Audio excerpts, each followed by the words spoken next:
작년에 문공부 통계가 우리 기독교 교인이 한 600에서 650만 정도 나왔습니다. 해마다 줄지요. 한 10년 전부터 계속 줄었어요. 10년 전만 해도 900 몇십만, 1000만 정도 육박을 했었어요. 근데 계속 줄은 거예요.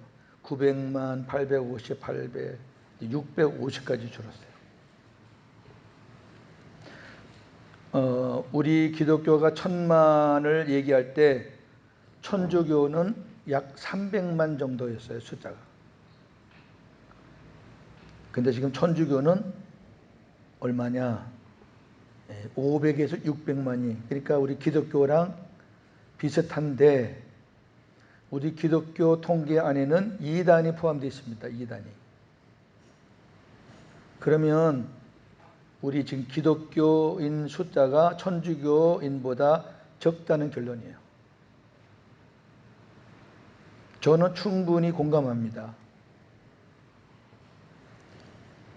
지금 몇몇 교회 빼놓고는 교회들이 텅텅 비었어요. 제가 언제 말씀드렸죠?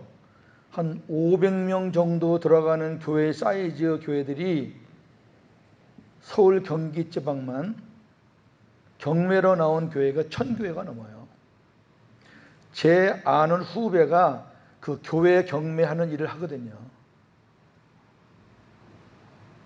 기가 막힌 일입니다. 지금 작은 교회들은 뭐 세워졌다가 문 닫고 세워졌다 문 닫고 하루아침에 그냥 없어지는 것들은 수두룩하고요.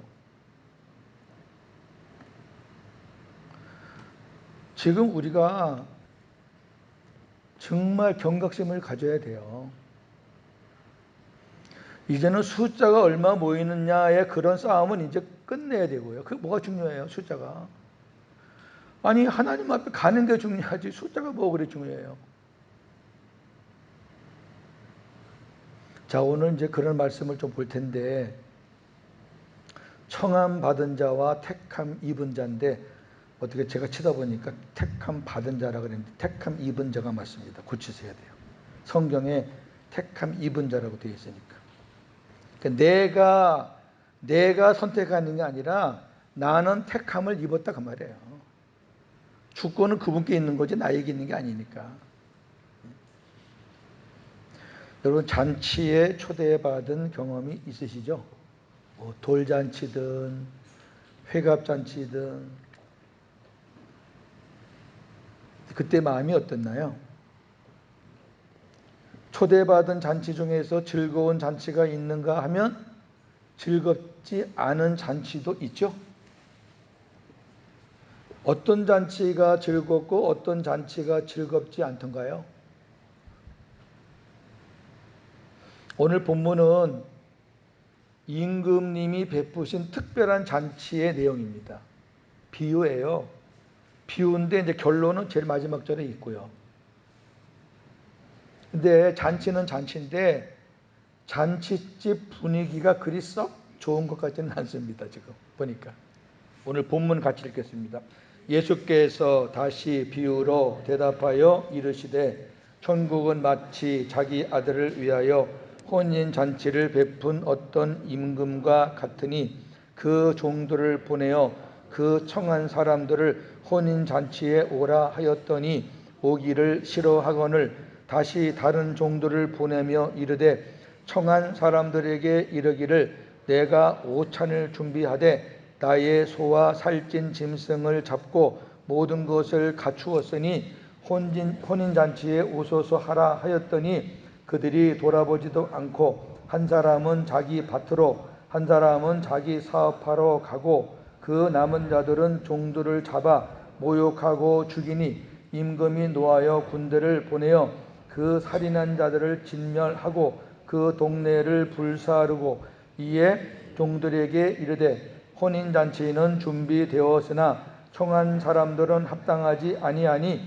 네 거리 길에 가서 사람을 만나는 대로 혼인잔치에 청하여 오라 한데 종들이 길에 나가 악한 자나 선한 자나 만나는 대로 모두 데려오니 혼인잔치에 손님이 가득한지라 임금이 손님들을 보러 들어올새 거기서 예복을 입지 않은 한 사람을 보고 이르되 친구여 어찌하여 예복을 입지 않고 여기 들어왔느냐 하니 그가 아무 말도 못하거늘 임금이 사환들에게 말하되 그 손발을 묶고 바깥 어두운 데에 내 던지라 거기서 슬피 울며 이를 갈게 되리라 하니라. 청함을 받은 자는 많되 택함을 입은 자는 적으리라.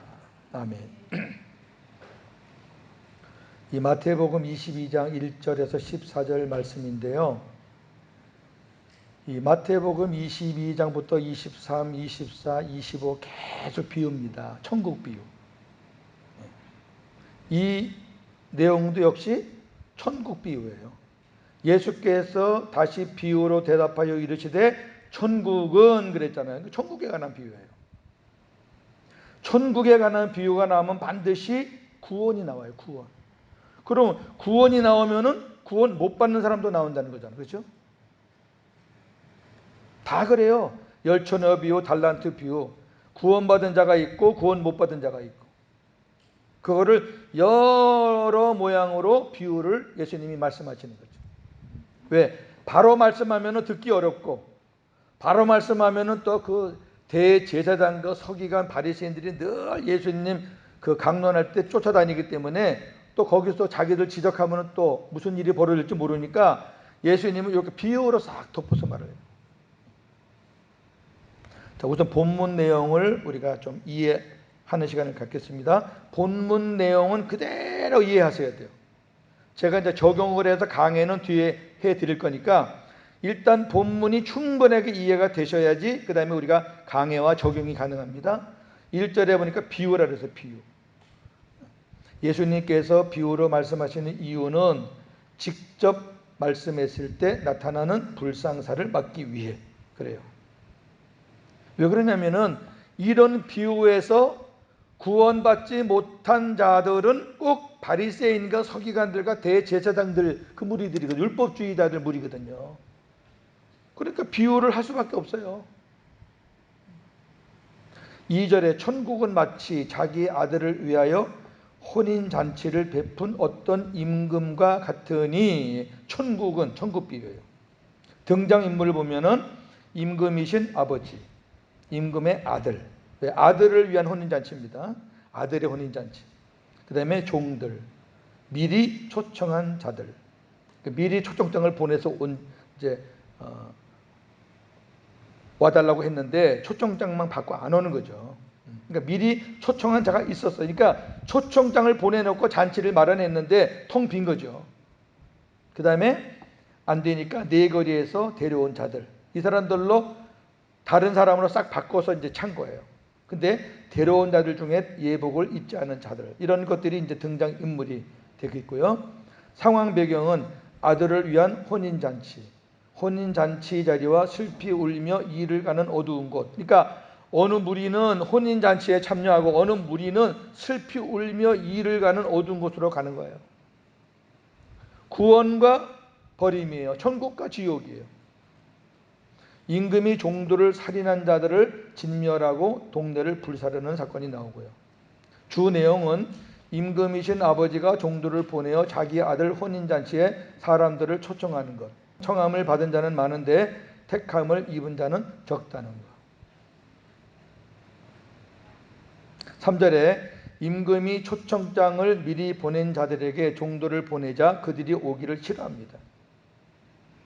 그래서 4절 6절에 임금이 재차 보내요. 다른 종들, 먼저 보낸 자들 말고 다른 사람들, 다른 종들을 또 보내요.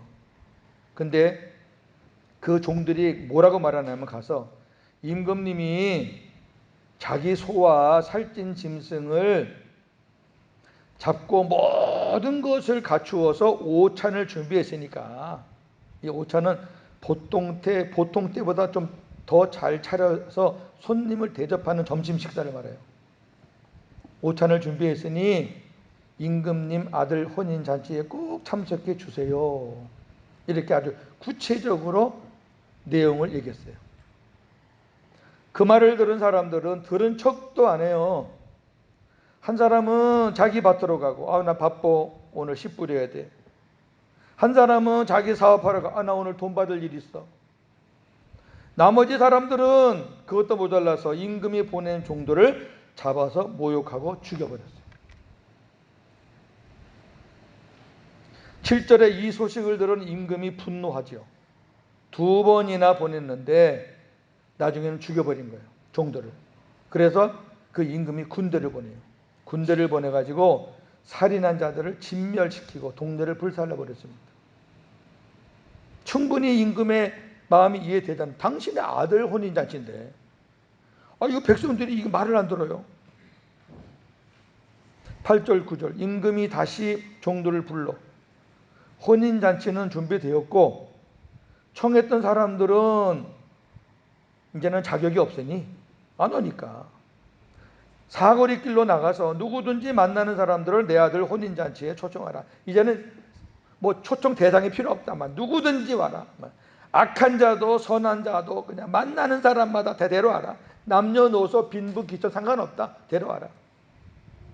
그래서 10절에 종들이 사거리 길에 나가서 나쁜 자든 좋은 자든 만나는 대로 모두 다 데려오니 혼인잔치에 손님이 가득했습니다. 당연히 가득하겠죠. 지나간 사람은 다 오라서 임금이 뭐 밥 한 끼 준다는데 그거 안 오겠어요. 얼마나 먹을 만한 음식들인데 오는 거예요. 뭐 축의금 가지고 가는 것도 아니고 그냥 오는 거예요. 11절 13절 손님이 가득하자 임금이 이제 손님들을 보려고 들어옵니다. 그런데 그 중에 예복을 입지 않은 자들이 있었어요. 임금 앞에 갈 때는 반드시 입어야 하는 옷이 있어요. 막 거지 같은 옷 갖고 옷 입고 왕 앞에 서면 안 돼요. 반드시 입구에서 신하들이 그 왕 앞에 갈 때는 그 예복을 이렇게 입혀줘요. 왜 입혀주냐면은 이 사람들이 이 처음 입는 옷이라 자기가 입을 수가 없어요. 입을 방법을 몰라. 그러니까 신하들이 다 입혀주는 거예요. 이렇게 입혀주는 거예요. 그러고 이제 왕 앞에 가라는 거예요. 근데 그 중에 어떤 사람들은 귀찮으니까 귀찮아 나 그냥 들어가려고 들어가는 거예요. 근데 어떤 분들은 이 본문을 잘못 이해해서 그 많은 사람 중에 예복을 입지 않은 사람은 한 사람뿐이다. 나머지는 다 입었다. 천만에 아니에요. 예복을 입지 않은 사람들 중에서 한 사람을 뽑은 거지 예복을 입지 않은 사람이 한 사람이 아니에요. 그 증거는 청함을 받은 자는 많은데 택함을 입은 자는 적다라는 이 말은 예복을 입지 않은 사람들이 수두룩하다는 얘기예요. 여러분 그냥 막노동하는 사람들이나 또 그때는 이제 신분제가 있으니까 노예들이나 종들 이런 사람들은요 뭐 이렇게 걸쳐 입는 게 훈련이 안 돼 있어요. 옛날에 그 사또나 뭐 이런 그 관료들 그 옷 언제 한번 프로그램 보니까 그게 예사롭지 않더라고요. 뭐 몇 개를 갖다 이렇게 뭐 절차가 까다로워. 그거 입고 어떻게 다니나 모르겠어요. 근데 그렇게 해야지 왕 앞에 가니까. 그게 예복이에요. 왕 앞에 쓰는 예복. 만약에 정승들이 집에서 입던 그런 옷 입고 왕 앞에 가요. 그 감옥 들어가죠, 그거는. 근데 이게 훈련이 안 된 사람은요 귀찮은 거예요. 밥 한 끼 먹는데 뭐 이렇게 복잡해. 나 그냥 들어가려고 들어가는 거예요. 그러니까 또 하고 이제 군중심대로 들어가겠죠. 그 중에 한 사람을 딱 찍어서 왕이 너 왜 예복 안 입었어? 그러니까 아무 말도 못 하는 거예요. 그러니까 임금이 종들에게 이렇게 얘기합니다. 그의 손발을 묶고 바깥 어두운 데 내 던져라. 거기서 슬피 울며 이를 갈 것이다. 왕의 메시지는 단호해요. 그러면서 청함을 받은 자는 많되 택함을 입은 자는 적다. 요게 주님이 말씀하시고자 하는 메시지의 핵심이에요. 청함을 받은 자는 많지만 택함을 입은 자는 적다. 자, 이 말씀을 제가 이제 복음으로 강해를 해드리겠습니다. 이 비유는 천국 비유입니다. 임금님은 하나님, 아들은 예수님, 종들은 선지자들, 복음 전도자들, 초청장을 받은 자들은 유대인들. 그러니까 비유로 할 수밖에 없어요. 직접 말하면은 그 유대인들이 가만히 있겠냐고, 이 말을 들으면. 그러니까 비유로 말하는 거예요. 사거리에서 온 자들은 이방인들, 유대인을 제외한 모든 자들을 의미합니다. 하나님은 천국으로 데려갈 백성으로 먼저 유대인들을 초청해요. 로마서에 보면은 하나님께서 모든 사람을 사랑하신다, 모든 사람을 다 하나님의 자녀로 만드신다 그러면서 하는 말씀이 꼭 유대인과 헬라인, 유대인이 꼭 앞에 서요. 사도 바울도 베드로도 먼저는 유대인들에게 가요. 근데 유대인들이 안 받으니까 이제 이방인에게 가는 거예요. 하나님은 어떻든 유대인을 시작으로 구속사역을 시작했기 때문에, 또 그들에게 율법도 줬기 때문에 하나님은 유대인들을 생각하는 것이 굉장히, 하나님은 마음이 많이 가시죠. 근데 예수 믿으라 그러면 이것들은 그냥 반대를 하고 그냥 난리를 치는 거예요.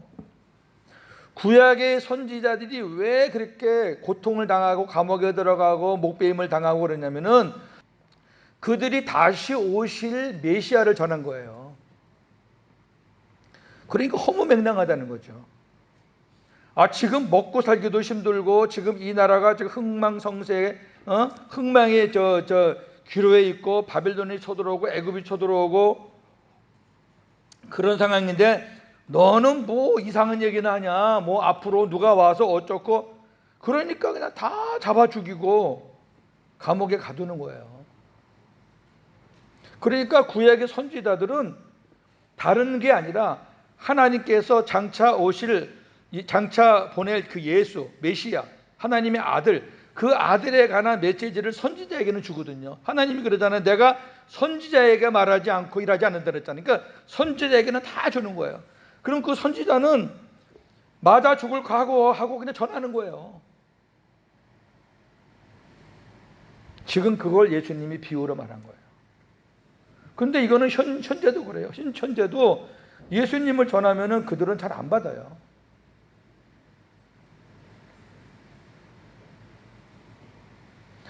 그런데 그들은 하나님은 믿으며요. 하나님은 믿어요. 하나님은 믿으면서도 아들 예수를 안 믿는 거예요. 이상해요. 그러나 이것도 뜻이죠. 하나님의 섭리예요. 그들은 예수님을 믿으라고 하는 하나님의 종들을 무시하거나 때리고 감옥에 가두고 죽였습니다. 그게 구약의 역사예요. 결국 그들은 하나님의 아들 예수님을 십자가에 못 박아 죽이고 말았습니다. 이게 바로 성경 사복음서의 역사고요. 하나님은 진노하셨고 이스라엘에 큰 고난을 주셨습니다. 수천 년 동안 나라를 잃었잖아요. 이스라엘은 자기네 나라 이렇게 독립해서 행복하게 살았던 시간들이 거의 없어요. 구약에 보면요, 애굽, 바벨론, 아수르, 페르시아, 헬라, 로마 세 개를 주름 잡던 나라들이거든요. 그 세 개를 주름 잡던 나라들이 요 이스라엘은 놓치지 않고 다 잡고 돌았어요. 참 묘해요. 그러면 이 민족이 좀 정신을 차리고 우리가 하나님을 믿는데 하나님이 왜 이렇게 하실까? 좀 생각을 하고 그래야 되는데 답답하죠. 그런데 보세요. 그럼에도 하나님은 유대인들을 아주 버리거나 포기를 안 하셔요. 그 이유는 바로 로마서 11장과 이사야 59장 말씀인데 이거를 잘 보시면은 이스라엘을 역사하시는 하나님의 그 본심이 이렇구나 우리가 발견할 수가 있습니다. 로마서 11장 25에서 29입니다. 시작. 형제들아 너희가 스스로 지혜 있다 하면서 이 신비를 너희가 모르기를 내가 원하지 아니하노니 이 신비는 이방인의 충만한 수가 들어오기까지 이스라엘의 더러는 우둔하게 된 것이라. 그리하여 온 이스라엘이 구원을 받으리라. 기록된 바 구원자가 시온에서 오사 야곱에게서 경건하지 않은 것을 돌이키시겠고 내가 그들의 죄를 없이 할 때에 그들에게 이루어질 내 언약이 이것이라 함과 같으니라. 복음으로 하면 그들이 너희로 말미암아 원수된 자요 택하심으로 하면 조상들로 말미암아 사랑을 입은 자라. 하나님의 은사와 부르심에는 후회하심이 없느니라 그랬어요. 보세요. 신비. 이 신비를 너희가 모르기를 원하지 않는다. 이런 용어를 바울이 잘 써요. 강조할 때 쓰는 거예요. 꼭 알아야 된다는 거예요. 꼭 알아야 된다. 뭐냐면은 이방인의 충만한 수가 들어오기까지 이스라엘의 더러는 우둔하게 된 것이라. 하나님이 이스라엘을 우둔하게 만들고 하나님이 이스라엘의 예수 믿는 것을 하나님께서 이렇게 제한한 것은 이방인의 충만한 수가 들어오기까지예요.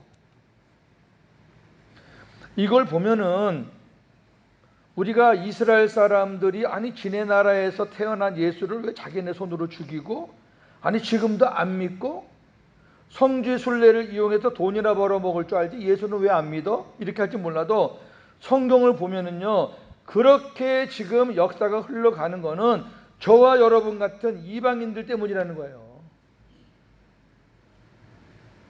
하나님이 계획하신 이방인의 수가 있어요. 이 천국 복음이 증거돼서 이 천국 복음을 다 이렇게 직간접적으로 들어야 주님이 오신다 그랬잖아요. 마태복음 24장 12절에. 그러니까 그때까지는 하나님이 이스라엘의 그 복음의 문을 살짝 닫아놓은 거죠. 그러나 이방인의 충만한 수가 차면 온 이스라엘이 구원을 받으리라. 자, 이방인 구원은 한 사람 한 사람 한 사람 구원하는 거지만은 이스라엘 구원은 한 사람 한 사람 구원이 아니에요. 성경을 보시면 하나님은 이스라엘을 이 공동체를 항상 하나로 봐요. 이스라엘은 하나님의 은혜가 임하면은 민족적으로 회개하고 민족적으로 돌아와요. 역사가 항상 그랬어요. 이스라엘은. 애굽에서 종살이 했을 때 하나님이 가나안으로 인도하실 때에도 그 사람들은 그 60여만 명 전체적으로 하면 200, 300만 명이 하나가 돼서 움직였다고요.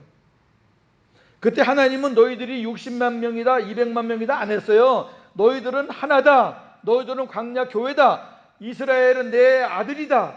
항상 하나로 봤다니까요.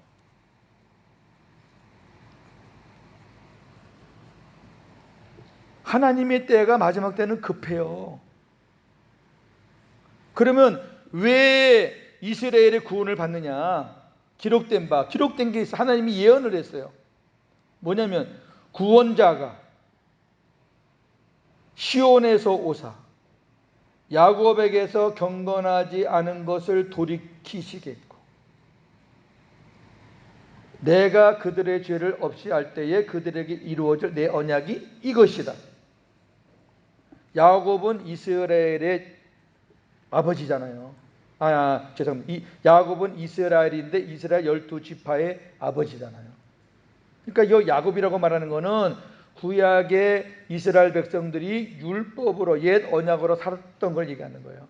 거기서 돌이켜서 죄 사함을 해주고 그다음에 하나님의 새 언약으로 구원시킬 그런 구원자가 오신다는 거예요. 하나님이 이스라엘을 그렇게 민족적으로 율법에 찌들려 있는 그 백성들을 하나님께서 하나님의 언약으로 이스라엘에게 구원을 베푸신다는 거예요. 그럴 때가 있다는 거예요. 이게 약속을 한 거예요. 그 약속이 이제 그 밑에 있는 이사야 59장 좀 이따 한번 다시 보겠어요. 그러면서 뭐라 그래요?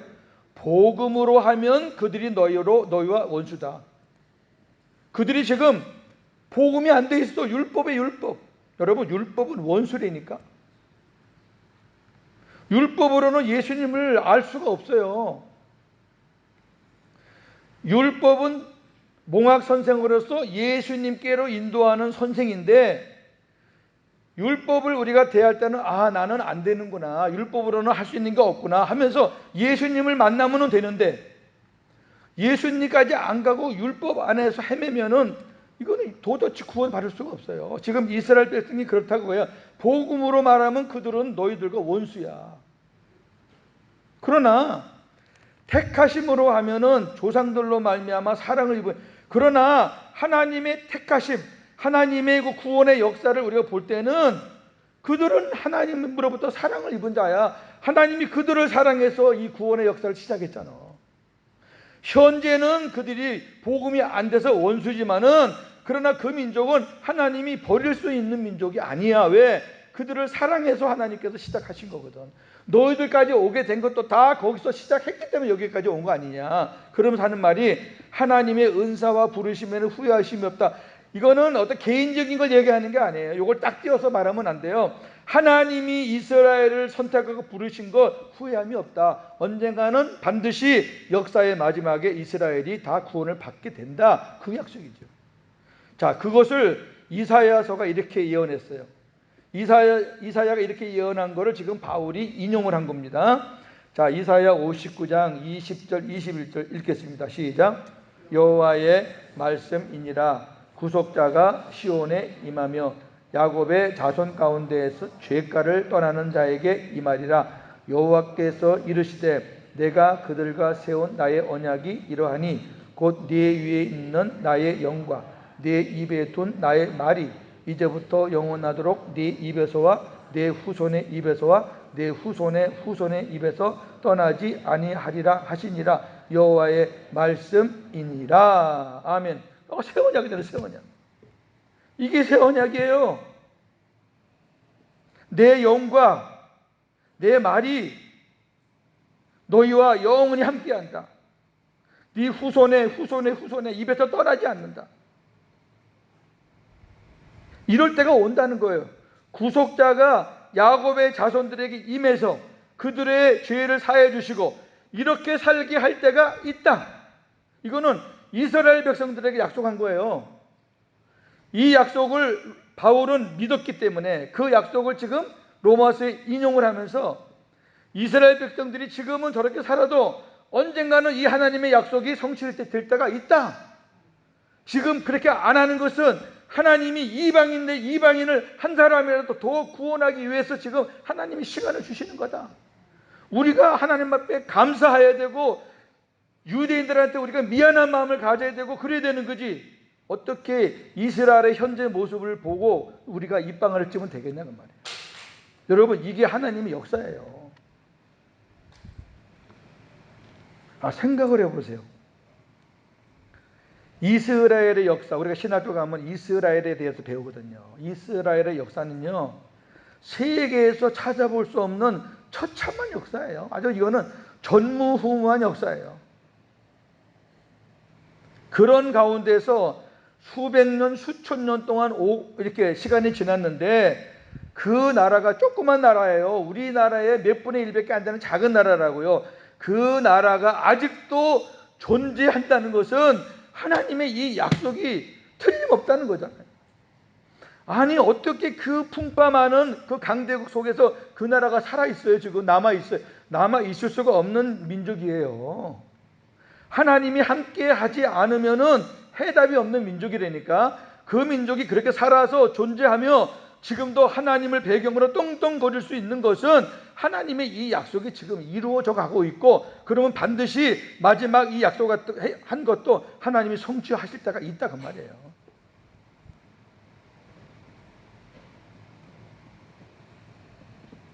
하나님은 초청 대장자를 이방인으로 바꾸시고 이방인들을 초청하기 시작하셨습니다.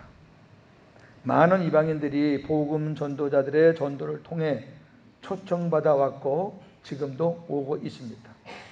초청받는 데에는 선하든 악하든 남녀노소 빈부 귀천 유무식 건강 유약 등 제한이 없습니다. 하나님의 구원은 차등이 없어요. 아무나 상관없어요. 아니 악한 사람도 불러다가 새 사람 만들면 되는 거지 뭐. 그리고 하나님의 양식을 못 먹을 사람은 없어요. 그 천국 잔치를 베풀어 놓고 하나님께서 귀한 양식을 제공하잖아요. 주님 안에서 먹는 우리 양식을 얘기하는 거예요. 세상 학문은 가방끈이 짧으면 못 알아듣는 게 있어요. 근데 여러분 성경은 아무리 무식해도 아무리 배운 게 없어도 성경 하나님 말씀은요 다 받아들여요. 왜 그러냐면은 성경 말씀은 이성적으로 합리적으로 이해하는 게 아니고 내 안에 계신 성령의 감동으로 깨달아지는 거기 때문에 세상의 지식과는 아무 상관이 없어요. 오히려 세상의 지식이 더 방해가 된다니까. 아니 이게 무슨 합리적이야, 이게 무슨 이성적이야, 이런 말 같지도 않은 뭐 이러니까 이러니까 성경이 이거 엉터리지. 이런 사람들이 있어요. 똑똑한 사람들이 그래요. 똑똑한 사람들이. 그러나 세상에서 못 배운 사람들은 세상에도 듣도 보지도 못한 말씀을 들으니까 신기한 거예요. 와, 하나님 앞에 나오니까 나라는 존재가 보통 존재가 아니라는 거예요. 밖에 나가면 발로 치이고 무시당하는 존재가 하나님 앞에 나오니까 하나님의 자녀래. 그 많은 교우들이 서로 이렇게 위로해주고 힘을 주고, 이야 너무 좋은 거예요. 그런데 가장 중요한 것은 잔치집에 왔다가 예복을 안 입어서 쫓겨난 자들입니다. 이게 이제 예수님이 말씀하고자 하는 핵심이에요. 임금 앞에 갈 때는 반드시 예복을 입어야 합니다. 왕의 신하들이 예복을 입혀주었습니다. 임금은 초대받은 자들이 어떠한 사람인지를 보시지 않고 그들이 예복을 입었는가만 봅니다. 너 세상에서 악했지? 너 못된 짓 하고 왔지 지금? 그거 아니고 예복을 입었느냐 안 입었느냐 그거예요. 다른 조건은 아무것도 없습니다. 아들의 혼인잔치에 참여할 자격은 그 사람의 어떤 것도 아니고 예복을 입었냐 안 입었냐라니까. 하나님 앞에 우리가 쓰고 하나님 나라에 가서 우리 하나님의 것을 누리고 기업을 받는 그 자격은 이 세상에서 우리가 뭘 얼마나 했느냐 아무 상관없어요. 목회를 50년을 해도 예복이 없으면 지옥이지. 여러분, 우리 목사님들이, 저는 목사님들 만나면 이런 얘기 많이 합니다. 성경에 나오는 바리새인과 서기관들이 누구냐? 지금으로 말하면 누구냐? 목사들이에요. 왜? 그들이 뭐 하는 사람들이에요? 성경 연구하는 사람, 성경 필사하는 사람, 그 다음에 성경 가르치는 사람, 그 다음에 기도해 주는 사람, 그리고 그 율법 지키려고 막 애쓰는 사람. 오늘날 목사예요, 목사. 가르치고 기도해 주고. 근데 복음을 안전하고 율법을 전하는 서기관과 바리새인들에게 예수님이 뭐라 그랬어요? 화 있을진저. 그 말을 바꿔 말하면 이 저주받을 인간아. 천하를 다니면서 한 영혼을 데려왔더니 네가 2배나 지옥 자식을 만드는구나. 너 혼자만 구원 못 받으면 됐지 왜 새로운 사람까지 구원 못 받게 왜 그런 짓 하느냐. 얼마나 책망합니까 예수님이. 그 거룩하신 입에서 이 저주받을 인간들아, 이 독사의 새끼들아. 독사의 새끼들이라는 얘기는 니네 안에 마귀 새끼가 있다고 말이야.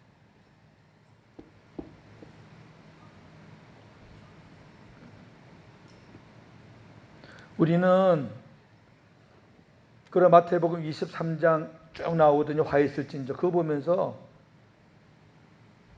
아 이거는 이스라엘의 서기관과 바리새인들에게 주시는 말씀이구나. 아 그걸로 끝난다니까. 그러면 그 책의 이 성경은 역사책이에요. 이스라엘의 역사를 기록한 책이라고요. 이스라엘의 역사를 기록한 책을 우리가 굳이 볼 필요가 있나요? 오늘날 말씀을 가르치고 기도하는 사람이 바로 그런 사람들이라고요.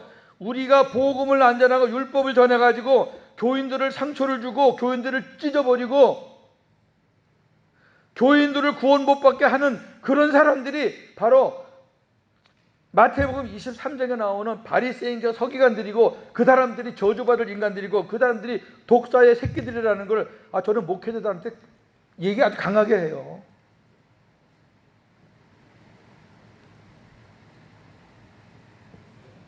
목사님들 회개 많이 합니다.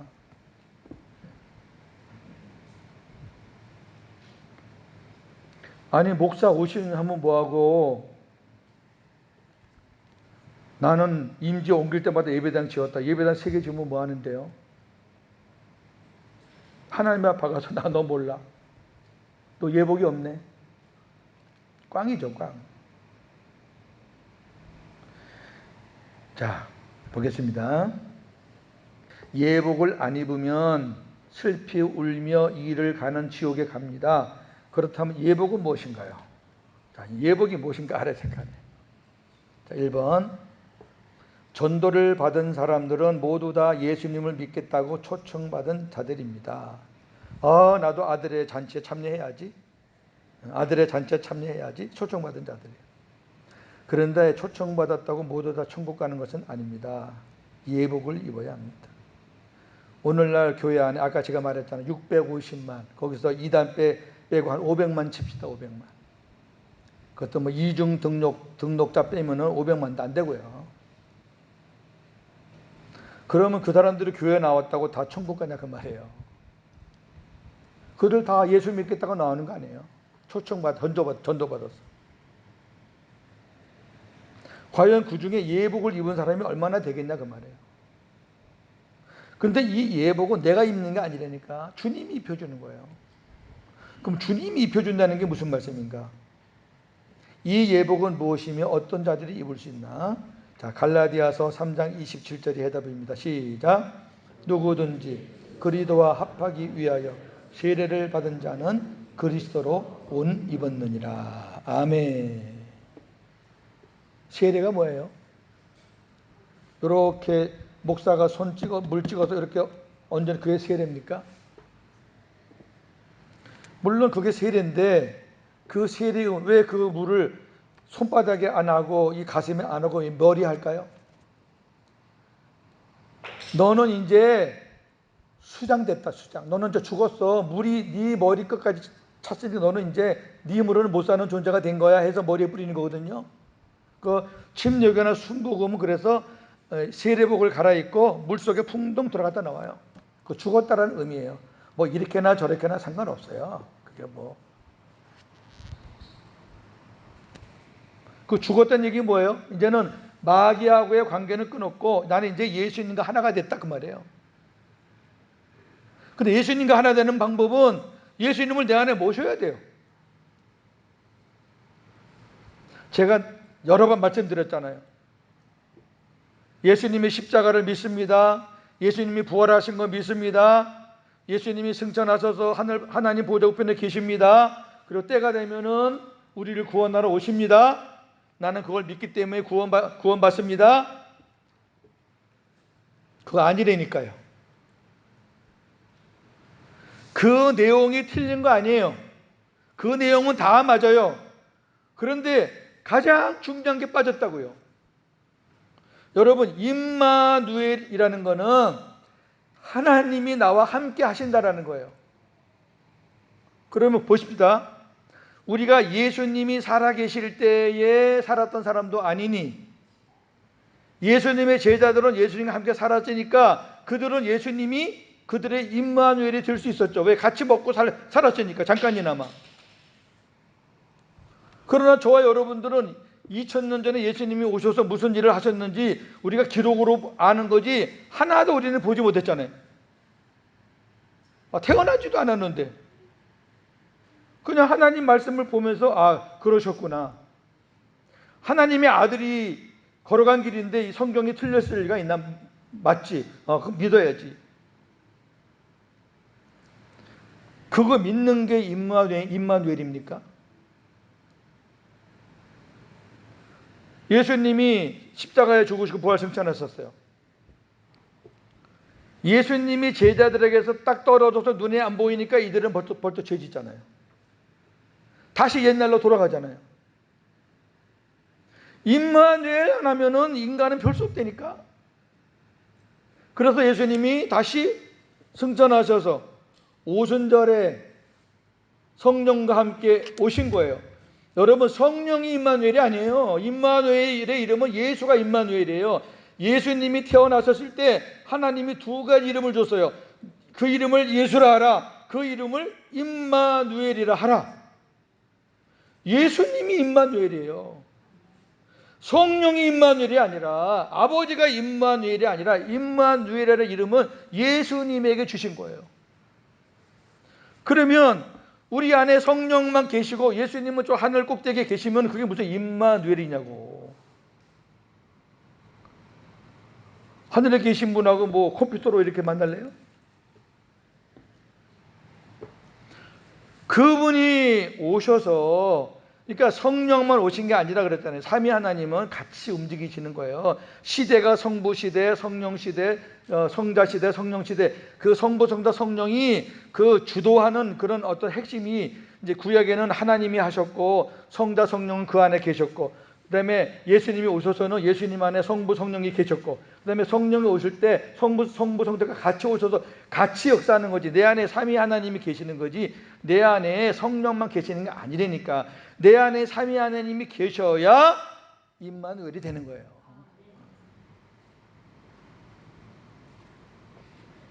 그러니까 보세요. 우리가 왜 옛날에 그런 믿음을 갖고 있는데 왜 그렇게 믿음이 허전했나요?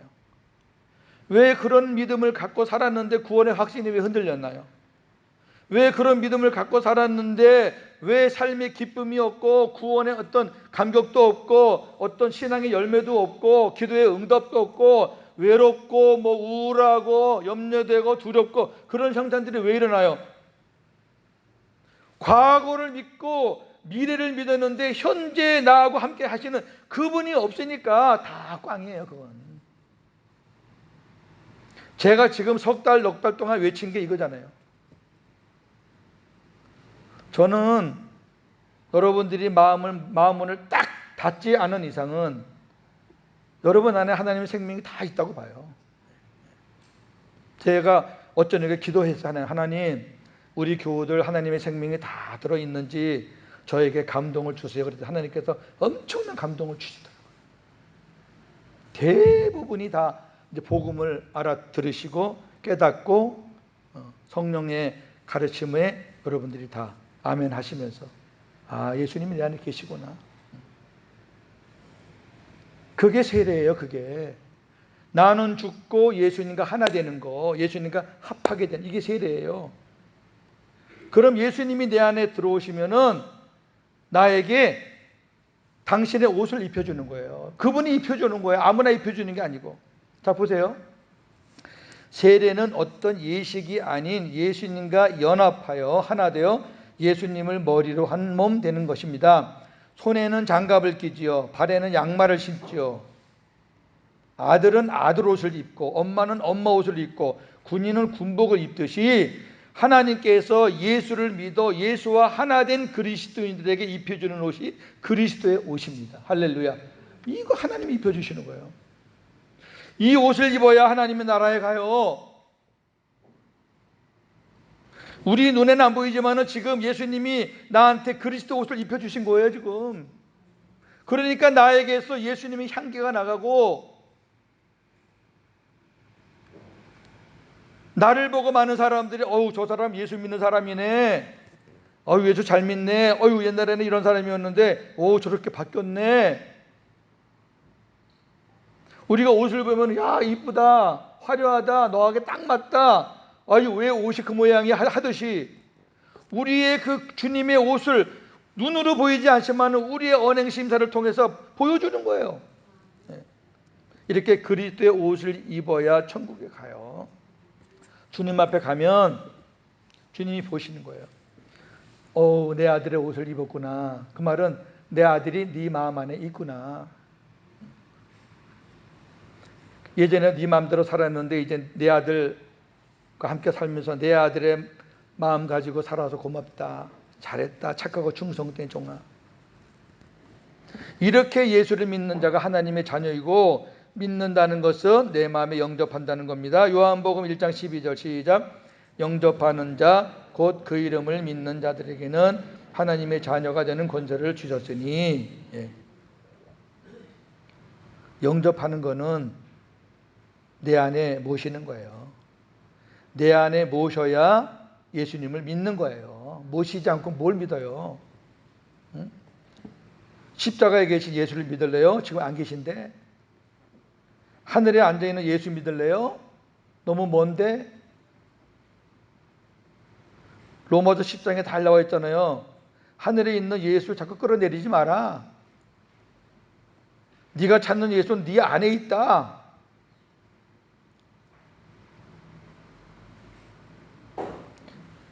그렇게 예수님을 모시고 예수님을 머리로 하고 사는 사람들은 하나님의 자녀의 권세를 누릴 수 있어요. 얼마나 멋있는데 이게.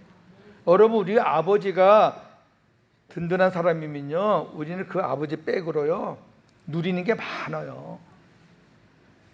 아니, 이 천지 만물을 만드시고 나를 만드신 아버지가 내 안에 계시는데, 주님이 내 안에 계시고 성령이 내 안에 계시는데 뭐가 부족해요? 저는 부족합니다, 염려됩니다, 우울합니다, 뭐 두렵습니다, 그런 단어는 제 입에서 없어진 지 몇 년 됐어요. 그런 단어가 안 나오는데, 그 억지로 내가 뭐 이렇게 입을 털어막고 안 하는 게 아니라 그런 단어가 나올 수가 없어요. 주님 한 분만으로 만족하고, 오늘도 하루를 그분과 함께 시작하고 수시로 그분하고 대화하고. 근데 무슨 뭐 염려할 게 뭐가 있고 두려울 게 뭐가 있고, 그런 게 다 하나님의 자녀의 권세를 누리고 사는 거예요. 네? 자, 이제 결론입니다. 사람이 죽는 것은 어느 누구도 예외가 없을 뿐더러 죽음 후에는 반드시 심판이 있습니다. 히브리서 9장 27절. 한 번 죽는 것은 사람에게 정해진 것이요 그 후에는 심판이 있으리니. 그러나 예수님과 하나가 되어야 예복을 입고 천국에 들어가고, 그렇지 않으면 지옥에 갑니다. 청함을 받은 자는 많지만 택함을 입은 자는 적습니다. 예복은 입힘을 받는 겁니다.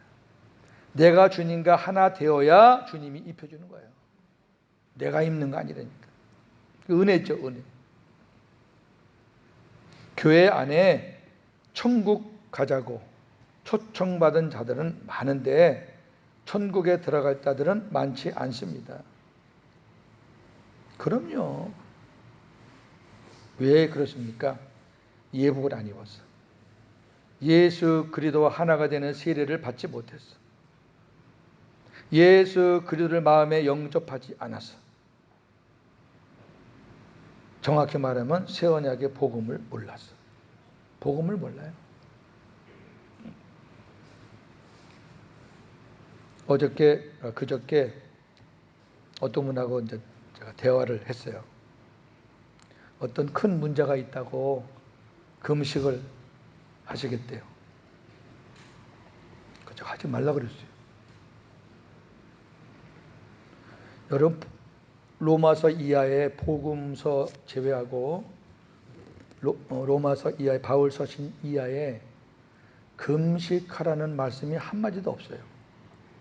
반면에 금식하는 것을 책망했어요. 물론 사복음서에서도 예수님이 금식하는 것을 책망했어요. 신랑이 없을 때 금식하지 신랑이 있는데 왜 금식하냐 그 말이에요. 신랑이 없으니까 외롭고 쓸쓸하고 이럴 때는 금식하면서 신랑 오기를 기다리지만, 신랑이 와서 풍성하고 너무 만족한데 신랑 옆에 두고 금식을 해. 예수님이 직접 하신 말씀이에요. 여러분, 저나 여러분이 율법으로 살 때는 너무너무 가란 게 많고 주님이 안 계시니까. 그러니까 그걸 채우려고 하나의 방편으로 금식하는 거예요. 금식은 우리 육체를 학대하는 거예요. 금식 잘못해서 몸 망가진 사람 많아요. 자, 그 신랑을 모셨어요. 날마다 천국인데 왜 금식해요?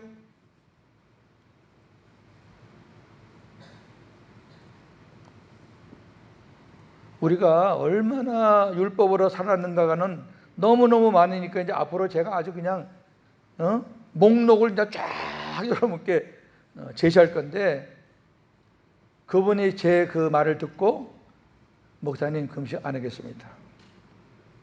잘했습니다. 다이어트 하시는 분은 하세요. 다이어트 하시는 분. 저도 다이어트 때문에 어떤 때 금식은 해요. 그러나 뭔가 부족해서 뭔가 채우기 위해서 하나님 앞에 뭔가 좀 안 해주시면 안 됩니다. 겁박 주기 위해서 그런 식으로는 금식하지 마시고, 더 내 마음에 주님이 채워지고 내 마음에 더 하나님 나라가 이루어지고, 제가 얘기했잖아요. 내 생각이 30%, 주님의 마음이 70%, 주님의 마음이 30%, 내 마음이 70%. 삶이 달라요. 내 마음이 클수록 갈급하고, 주님의 마음이 확장될수록 우리는 넉넉하고 감사하고 기쁘고 평강을 누리고, 내 심령이 주님 마음 되는 걸 위해서 기도 많이 하시세요. 다른 거 없어요. 묻겠습니다. 나는 청함을 받은 자인가요? 아니면 택함을 입은 자인가요? 청함을 받은 자를 통해서 택함을 입은 자가 됐나요? 저는 여기 앉아 계신 여러분들 대부분 다 청함을 받아서 복음을 듣고 택함을 입은 자라고 저는 믿어요. 이제 그분과 함께 멋지게 살아야죠. 그동안에 속아서 우리가 그놈한테 놀아놨지만 이제 그놈한테 놀아나면 안 돼요. 그놈이 자꾸만 사람을 통해서 저건 얘기하면은 예수 이름으로 물리치고 차단시키고, 주님이 내 안에서 뭐라고 하시느냐, 그게 중요한 거예요. 기도하겠습니다. 하나님 아버지, 청함을 받은 자는 많되 택함을 입은 자는 적다라는 말씀은 지금도 동일하게 유효하다고 생각합니다. 교회마다 예수를 믿고 천국 가겠다고 많은 사람들이 몰리는데, 복음을 전하는 그런 교회는 택함을 입은 자들이 많겠지만, 율법을 전하는 교회에서 택함을 입은 자가 어떻게 나오겠습니까? 몇백만 기독교인이라고 하지만 하나님 보시기에는 몇 명인지요? 아마 천국 가면 깜짝 놀라지 않겠습니까? 우리가 택함을 입었다면, 우리 주님이 나에게 그리스도의 옷을 입혀 주셨다면, 이제 우리가 그리스도의 옷을 입은 사람답게 살아야 되지 않겠습니까? 아직도 옛날 냄새가 나고 썩은 냄새가 나고 그러면 되겠습니까? 주님이 나한테 멋지고 최고의 옷을 입혀주셨는데 그렇게 살기를 소원합니다. 하나님, 우리 외국인 교회 살려주세요. 세워주세요. 영광 받으시고 이 지역에 우뚝 서서 하나님의 나라 확장하는데 큰 사명 감당하게 하옵소서. 예수님의 이름으로 기도합니다. 아멘.